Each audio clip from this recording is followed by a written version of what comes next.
When I first moved into apartment 3B, I thought I had finally caught a break.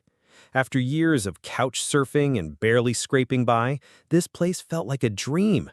Cheap rent, decent neighborhood, and fully furnished. It was an older building, sure, those kinds with creaky floors and paint that peels at the edges, but I didn't care. I needed a fresh start, and 3B looked like one. The landlord, Mr. Keller, was an odd guy. Late 60s, wiry, with thick glasses and a limp. He barely said 2 words when I signed a lease. He just handed me the keys and muttered, "Don't mess with the locks." I thought he meant the door locks. I was wrong. My first night was weird.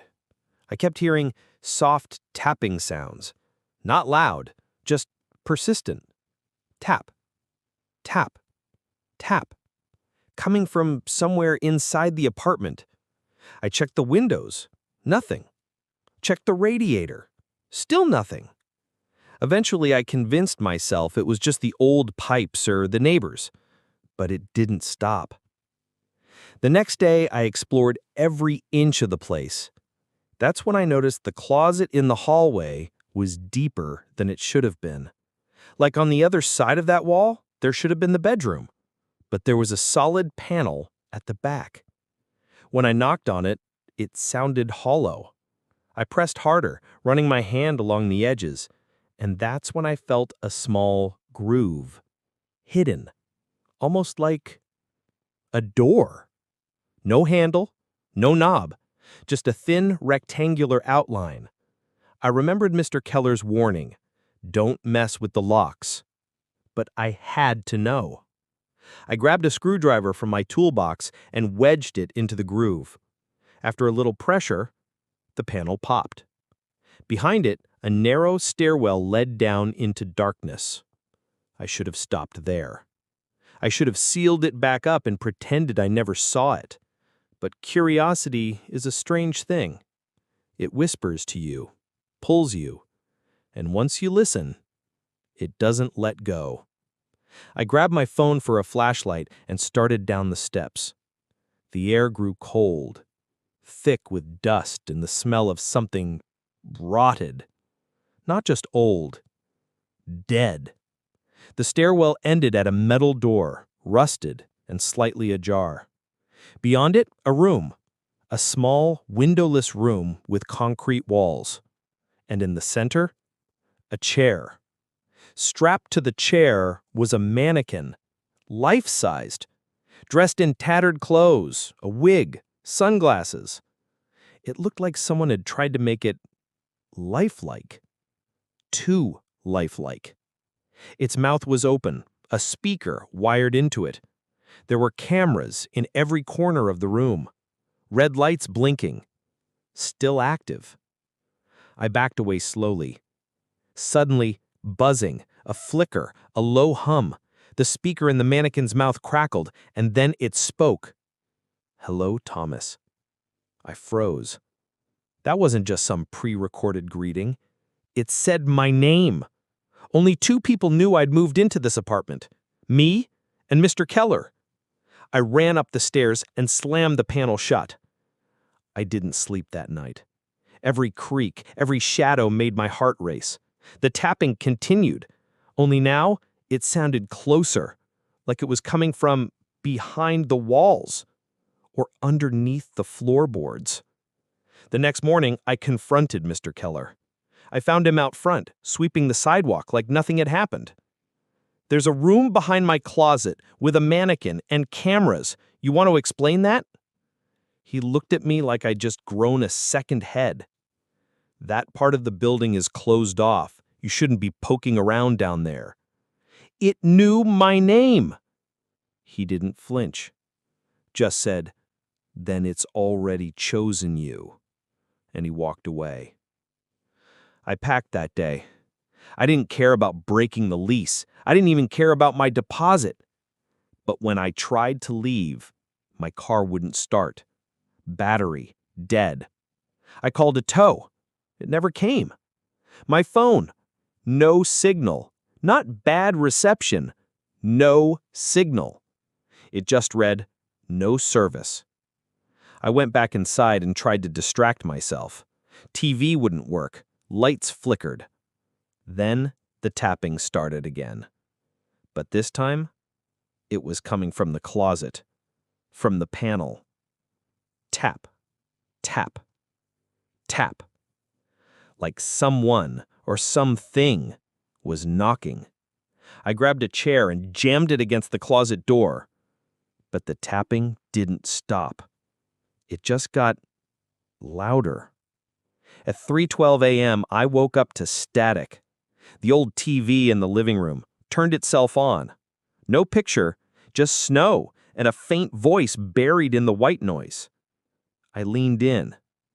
"Don't ignore me, Thomas."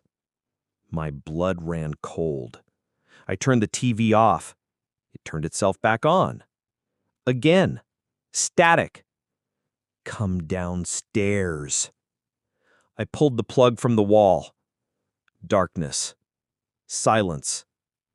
And then tap. Tap. Tap. I didn't sleep. I sat in the corner of the bedroom, knees pulled to my chest, holding a kitchen knife.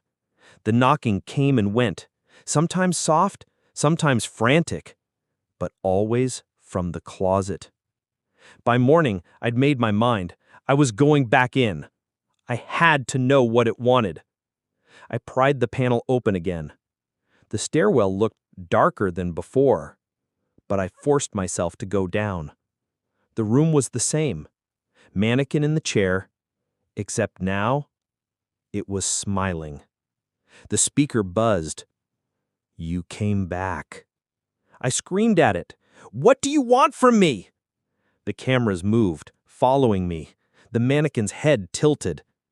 "Will you play a game?" "No!" It didn't listen. The door behind me slammed shut. Locks clicked. The lights turned red. A screen lowered from the ceiling. On it, a video played. Security footage of me. Sleeping. Eating. Sitting on the couch. The timestamps were from days before I moved in. They had footage of me before I even got the keys. The mannequin spoke again. "You've been watched for longer than you know." "Why me?" "Because you're alone. No one will come looking." I charged at the mannequin and tore it off the chair. Wires snapped. Sparks flew. The screen above glitched and flickered. A new image appeared. A grid. 12 squares, each showing a different apartment. Each one had a mannequin. Each one had a camera. Each one had someone like me. This wasn't just about me. This was part of something bigger. Something horrifying. A network of hidden rooms, of people trapped, monitored, controlled. The door behind me creaked. It opened. I ran, scrambling up the stairs into my apartment. I slammed the panel shut and threw furniture in front of it. Then I ran into the hallway. Apartment doors were all closed. Too quiet. Too still. I banged on my neighbor's door. No answer. I tried the next and the next, all locked. No sounds inside. Like no one lived there. Or like no one could answer. I ran outside. Mr. Keller was gone. So was my car. So was the street. I'm not kidding. The buildings across the road, gone, replaced with a blank, foggy void, like the world ended at the curb. That was 4 days ago. Or maybe more. Time is weird here. My phone still says no service. I stopped trying. There's food in the fridge, it restocks itself. Water still runs. But I haven't seen another soul. Not even from the window. Just fog. The tapping continues. Sometimes it's soft. Sometimes it's like fists pounding. And the mannequin? It's back in the closet now. No wires. No cameras. just standing there, waiting, always smiling. So if you ever find a hidden door in your new apartment, don't open it. Whatever's inside knows your name.